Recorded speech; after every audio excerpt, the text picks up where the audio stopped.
Hey everybody, Gary McGowan here, and today we're going to do something a little bit different, but kind of the same. You see, our market is shifting, and how it shifts and how it reacts is always going to be slightly different from the last time.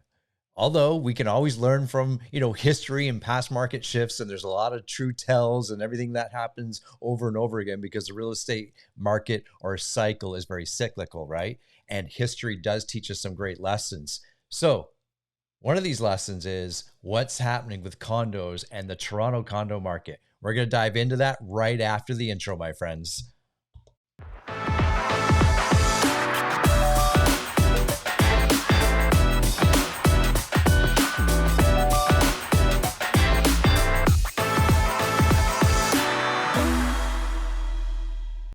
That's right. I'm sitting here. Today is Friday, July 29th, and we're going to talk about the condo market, a market that I don't invest in, but I do watch because it does have some foundational pieces to the real estate market around the Greater Toronto area, or perhaps even where you're investing. You see why it's so important to our market is because typically that is where people will start looking. And when they get priced out of a market, meaning price out of a value, a range, they start looking at what the condo market has to offer. And the condo market will always be a very sustainable real estate market, whether you own multiple condos or you're looking to buy one to live in as your primary residence. It's always a great asset and investment because most people can afford to purchase a condo, doesn't matter where they are. And we're going to look at what's happening. So obviously over the last several months here in Canada, our interest rates have been going up and up and up, and our real estate prices, or the valuation, as we know, has been coming down and down and down. So we're going to see what that ripple effect is doing to the Toronto condo market and what's affecting it, how rental rates, I'm sure you've heard rental rates are coming up, and even the valuation. There was something interesting over the last couple of weeks in the Toronto condo market. So reach out to me. I always love it when people do reach out to me. I got lots of questions and comments, whether it's right here on YouTube or reaching out to me via email and so forth. So do reach out to me and we can have some fun. So what am I going to do? I'm going to share my screen. We're going to go through some stats. I know, boring stats. And then we're going to jump live into the back end of our MLS system here in Toronto. And I'm going to show you some live stuff and some live information and stats of things that's going on there. And yeah, I know you've heard it here that the rental rate is going up. Well, why is it going up? Well, I'm going to show you some key factors on why that is. So let me share my screen. Boom. There we go. Up and at 'em, because in my last video, the share didn't happen so good. Today it does. So here, what are we looking at today? This is the rental summary report for the second quarter on all of Toronto Real Estate Board, but we're going to kind of hone in on Toronto here. And you can see lots of numbers on here. So this is a boring screen to look at. I get this is just numbers, and boring. So let's kind of break this down a little bit and make it a little bit easier. So here's what I'm looking at. Condominium rental stats. You can see that the number of listings, the number of listings is down versus Q1 21 and Q2. I'm not even saying that right. The second quarter of 2021 versus the second quarter of 2022, the number of listings is down about 1,700, which is a lot. Because look how that has affected the condo rental market on your rental rate. So last year in the second quarter, our average rent for a one-bedroom apartment, you can see there, is $1,887, and it's gone up 20% to $2,269. See, that's supply and demand, my friends, and it has risen significantly. Total new listings you can see how that's changed as well, which is really important to what is happening with our rental rates. So as our interest rates increase, that's creating, listen to me, this is really important. As our rental rates increase, as our valuations increase, and so does the interest rates increase, that's going to push more people into the rental market. Great borrowers typically that would simply, save for down payment fund and then go and purchase a home. Well, they're being priced out of that market because now that interest rate has added maybe another $100 or more to their monthly payment, and they're looking at rentals. So we're getting a better quality applicant. And what I'm hearing out there, my friends, is multiple applicants, and we're almost back to that bidding war style from the rental rates for those Toronto condos. So really, really significant. So let's go back to the screen share.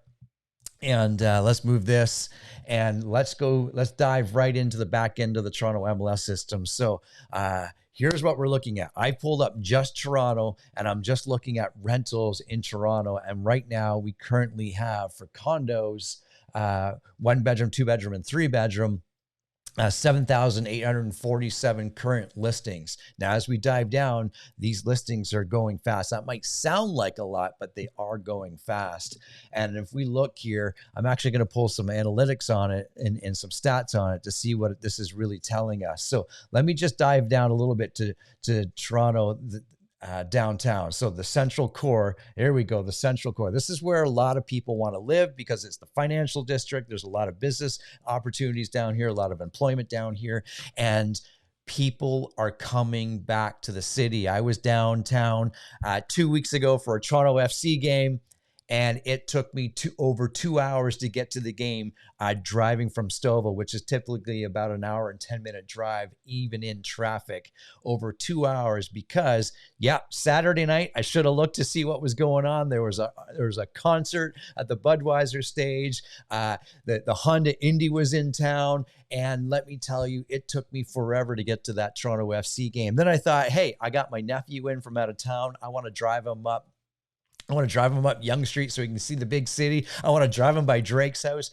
It took me over an hour and a half to get up to Bloor Street because there is just so many people on Yonge Street, and everyone's coming back to the city and enjoying city life. And now people want to live back downtown. And you can see here what it's doing to our valuations of condos and the leases. So this is the listings total. And I want to show you something, average sale price. If you look on the left-hand part of the screen here, and over the month of June, we were kind of, going up and down with the wave a little bit. And just look at that last week into July, our average price is now shooting back up because, like I said, people want to come back downtown. Rental rates are increasing, so that provides more opportunity to investors. So look out for that condo market in the central Toronto area. We said that's going to be moving fast, the fastest and the earliest, and that's a good indicator of perhaps what that ripple effect is going to do to the condo market as you get out into, we'll call it the suburbs. So York region, Peel region, maybe even out into Durham as well. Now, I'm not saying, our market is back. No way, shape, or form am I saying that, but I am saying start to look for these indicators. So when people get priced out of the higher valued homes, what happens to the lower valued homes? So if you've got a condo and you're thinking, oh man, I've lost a tremendous amount of value compared to what I had perhaps earlier in this year, maybe that shift or that momentum's coming back.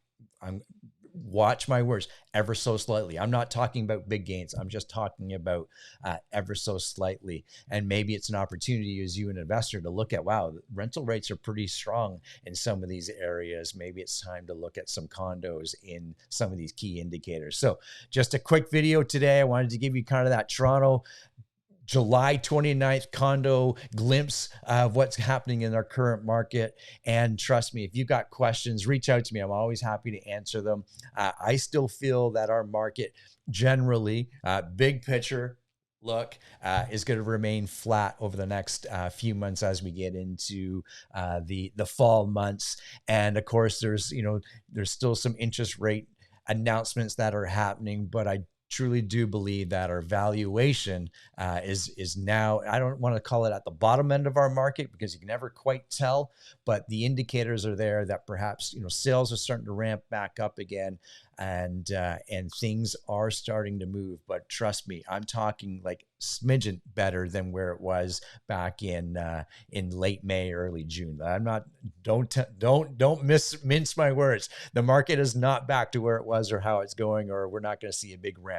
We're going to see a very long, gradual landing, as well as it starts to come back up again. So That's it for me. Happy to connect with you. Thanks for watching. Reach out. Don't forget to subscribe and all that YouTube stuff. And we'll see everybody on the next video. Bye for now.